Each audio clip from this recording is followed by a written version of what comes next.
The system for total control isn't a future theory. It is a legal reality being constructed under our feet right now. We have entered a critical 2-year window where the digital gate is closing, and the transition from private ownership to a permission-based existence is being codified into law.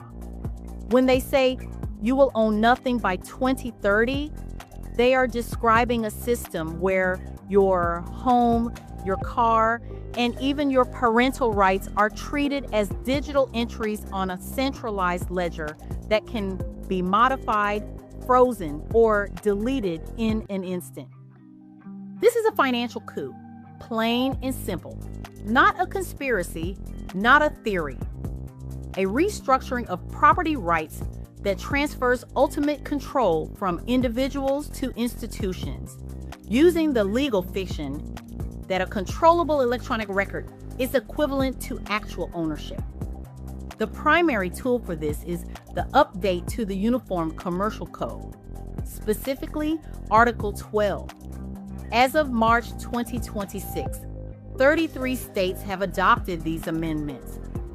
They create a new legal category called controllable electronic records, CERs, which reclassifies how digital assets can be controlled by lenders and institutions. Here's what this means in practical terms.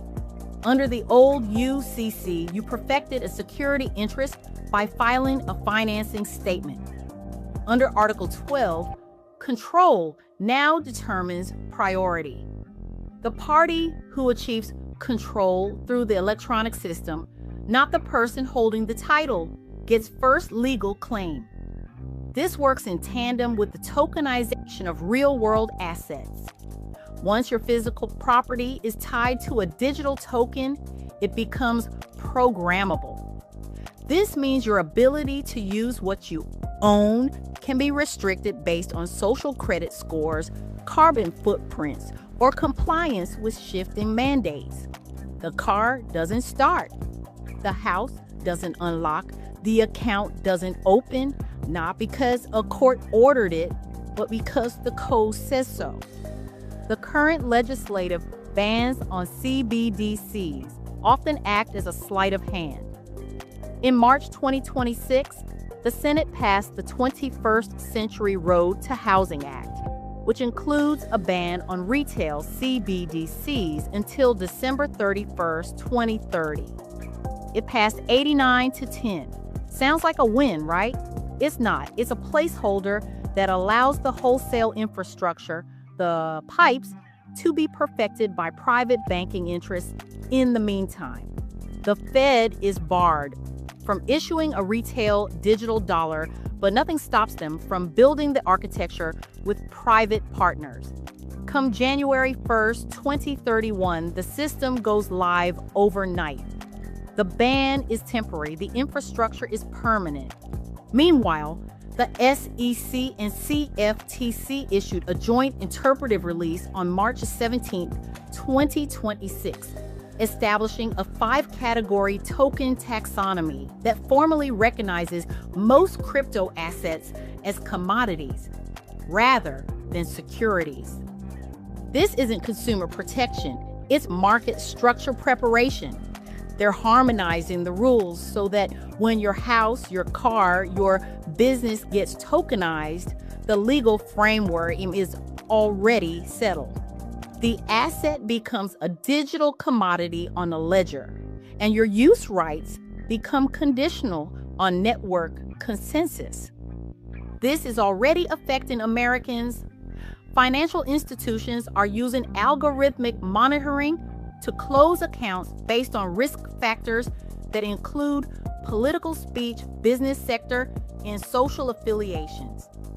Florida passed House Bill 989 in 2024, amended in 2025, specifically to combat debanking, the practice of cutting off customers based on non-quantitative, non-risk-based standards, including political beliefs.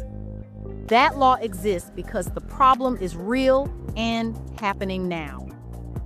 Banks filed over 1.8 million suspicious activity reports in recent years, most generated by algorithms, not human investigators. Your account gets flagged, frozen, closed. No explanation, no recourse, no due process. The mechanism is straightforward. Separate the beneficial ownership from the legal control. Article 12 provides the legal plumbing. Tokenization provides the technical rails. Programmable conditions provide the enforcement mechanism. The result is a system where you may hold the title to an asset, but the institution controls the record that makes it function. They don't need to seize your house.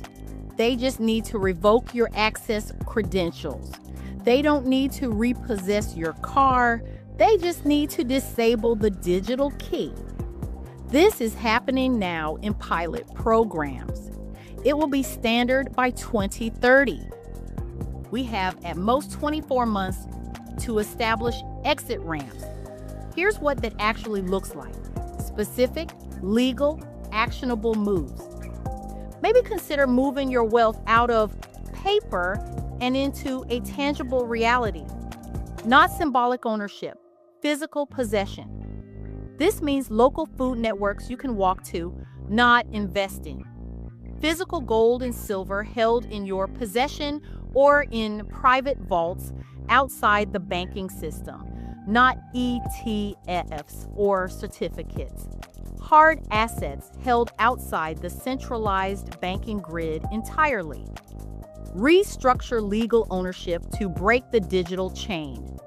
If your home, vehicles, and significant assets are held in your personal name, they are visible, attachable, and controllable through the financial surveillance grid. Consider transferring primary residences into qualified personal residence trusts or limited liability companies registered in states with strong asset protection laws. For vehicles and equipment, title them to business entities with layered ownership structures. Operating companies owned by holding companies, with the holding company domiciled in Wyoming, Nevada, or South Dakota. These states do not require member names on public filings and do not automatically share ownership data with federal databases.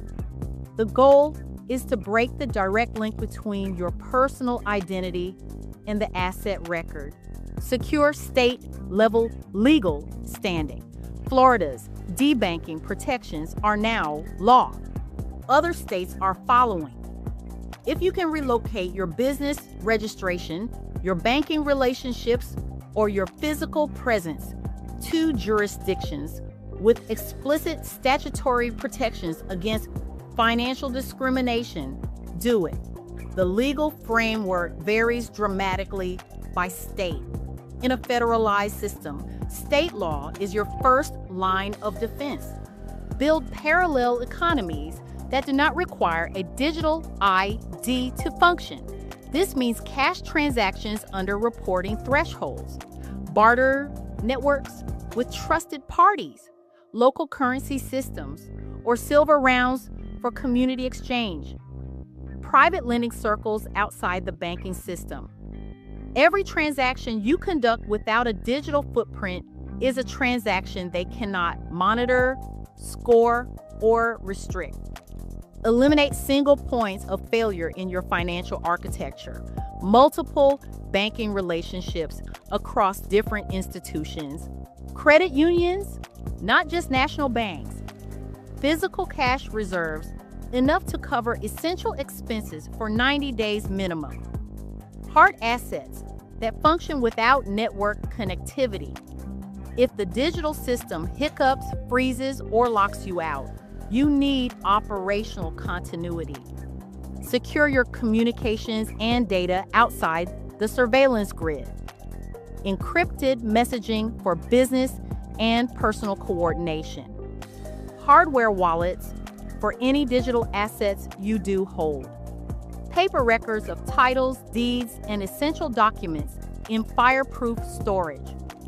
If the electronic record becomes the only record, you have no record when they modify it. The gate is closing, but it isn't locked yet. The legal infrastructure is being laid. The technical systems are being tested. The behavioral conditioning is ongoing. Convenience in exchange for control, speed in exchange for surveillance, and security in exchange for sovereignty. You have 2 years, maybe less, before the transition from opt-out to opt-in becomes opt-out to locked out.